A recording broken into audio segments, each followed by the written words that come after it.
अगर आपने इस बार डीएलएड यानी बीटीसी में एडमिशन लिया है, डीएलएड प्रथम सेमेस्टर के अभ्यर्थी हैं, तो आज की ये वीडियो आप सभी के लिए काफ़ी ज़्यादा महत्वपूर्ण होने वाली है। आप सबके लगातार कमेंट और मैसेजेस आ रहे थे क्योंकि जो डीएलएड का आपका पेपर होता है इसमें 1 नंबर का ऑब्जेक्टिव क्वेश्चन आता है और 1 नंबर का वेरी शॉर्ट क्वेश्चन और 2 नंबर का शॉर्ट क्वेश्चन आता है। तो सबसे बड़ी प्रॉब्लम जो आप सबके सामने थी, आप सब लगातार कमेंट के माध्यम से भी और मेरे को मैसेज करके भी आप पूछ रहे थे कि सर कम से कम कितने शब्द का हमें जो है वो क्वेश्चन लिखना चाहिए। और बात सही भी है कि मान लो कोई आंसर है वो अगर आपको 40 से 50 शब्दों में लिखना है, आप 100 शब्दों में लिख देते हो तो उससे भी कोई फायदा नहीं, एग्जामिनर पर निगेटिव इफेक्ट पड़ेगा। और किसी क्वेश्चन को 40 से 50 वर्ड में उसका आंसर देना और आप 10 से 20 वर्ड में दे रहे हो तब भी ये पूरी तरह से गलत होता है। तो आपका ये डाउट आज पूरी तरह से दूर होने वाला है। जो स्टूडेंट्स डीएलएड में टॉप कर चुके हैं, मतलब 95-96% नंबर लेकर के आए रिटन एग्जाम में, उनसे पूछ करके चीजें मैं जो है वो आपको बता रहा हूं। बाकी जो डीएलएड कॉलेज में टीचर जानने वाले हैं उनके माध्यम से भी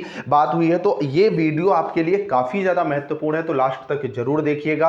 और चैनल पर नया है तो चैनल को भी आप लोग सब्सक्राइब जरूर कर लेना। तो सबसे पहले अगर आप देखोगे तो डीएलएड फर्स्ट सेमेस्टर में कुल मिलाकर के आपके 8 पेपर होते हैं, जिनमें से पहला पेपर जो आपका सीडीपी का होता है, दूसरा पेपर भी सीडीपी बेस्ड होता है और तीसरा पेपर जो आपका एसएसटी का होता है। ये 3 पेपर जो होते हैं ये आपके 50 नंबर के होते हैं। और जो 50 नंबर का आपका पेपर होता है उसमें 15 आपके ऑब्जेक्टिव क्वेश्चन जो हैं वो पूछे जाते हैं और 15 सवाल अतिलघु उत्तरीय होते हैं। जो 1 नंबर का एक सवाल होता है, 15 सवाल होते हैं, आपको रिटन में इनका आंसर देना होता है। और उसके बाद 10 सवाल आपके आते हैं लघु उत्तरीय, जो 2 नंबर के होते हैं। 30 नंबर का इनका वेटेज होता है, इनके सवालों की संख्या जो है वो 10 होती है। दूसरे नंबर पर अगर आप बात करोगे, जो 5 पेपर आपके होते हैं, जिनमें एक होता है मैथ का, दूसरा होता है संस्कृत का, तीसरा होता है हिंदी का, चौथा होता है कंप्यूटर का और 5वां होता है साइंस का। तो ये पेपर आपके होते हैं 25 नंबर का इनका रिटन एग्जाम होता है। इनमें ऑब्जेक्टिव क्वेश्चन आपको देखने को मिलते हैं 5, प्रत्येक क्वेश्चन 1 नंबर का होता है। आपको वेरी शॉर्ट क्वेश्चन मिलते हैं 6, प्रत्येक क्वेश्चन 1 नंबर का होता है और लघु उत्तरीय प्रश्न मिलते हैं 7, प्रत्येक क्वेश्चन 2 नंबर का होता है। मतलब ये टोटल आपका वेटेज जो है वो 25 नंबर का हो जाता है। अब हम लोग आएंगे मेन मुद्दे पर कि सर हमें जो सबसे पहले देखिए बहुविकल्पी में, तो आप बहुविकल्पी वाला ऑप्शन ही कॉपी पे लिख दोगे वो आपका सही हो जाएगा।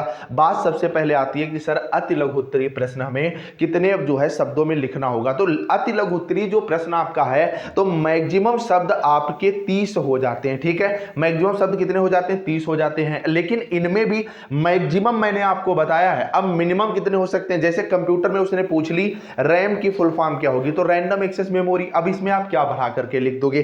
जैसे साइंस में उसने पूछा कि विटामिन सी की कमी से कौन सा रोग होता है, तो आप सीधे क्या लिखोगे? रोग का नाम लिखोगे। तो बहुत से ऐसे भी प्रश्न आपको देखने को मिलेंगे वेरी शॉर्ट में, मैं भी अपने चैनल पर करवा ही रहा हूं, करवाऊंगा। तो वहां पर क्या होगा, आप डायरेक्ट देखोगे एक शब्द में ही आंसर देना होगा। लेकिन एक शब्द वाला आंसर आपको कहां मिलेगा?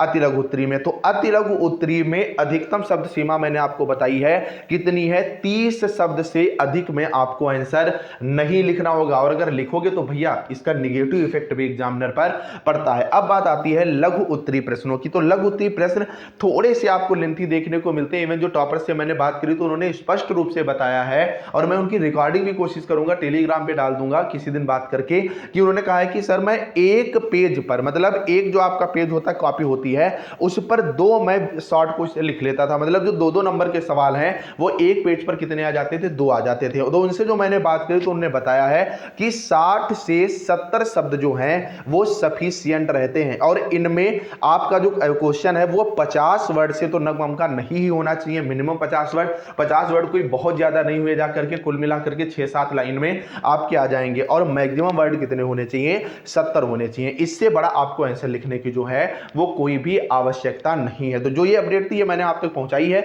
बाकी डीएलएड से संबंधित हर एक पॉइंट टू पॉइंट अपडेट ये चैनल सबसे पहले आपको दे रहा है। इसके लिए ये मेरा टेलीग्राम ग्रुप भी आप यहां से ज्वाइन कर सकते हो। इसमें आप देख सकते हो इसकी खासियतें क्या क्या हैं। यहां पर आपको क्या मिल जाती है? क्लासेस की पीडीएफ जो है वो मिल जाती है, हैंड रिटन नोट्स मिल जाते हैं। यहां पर आपको क्या मिल जाता है? क्लासेस भी मिल जाती है। और सबसे बड़ी चीज आप देखोगे, आपको अब इस पे क्विज भी स्टार्ट करा दी गई है। मतलब जो ऑब्जेक्टिव क्वेश्चन आपके डीएलएड में पूछे जाते हैं उनकी क्विजेस भी इस चैनल पर है। तो आप लोगों को 2 काम करना है, पहले टेलीग्राम ज्वाइन करो और चैनल को जरूर सब्सक्राइब करो, जिससे हर अपडेट आप तक समय से पहुंच सके। चलिए फ्रेंड्स, मिलते हैं नेक्स्ट वीडियो के साथ। है। तब तक के लिए बाय बाय। अगर वीडियो इन्फॉर्मेटिव लिखी है तो थैंक यू लिखना बिल्कुल मत भूलिएगा। Bye bye guys.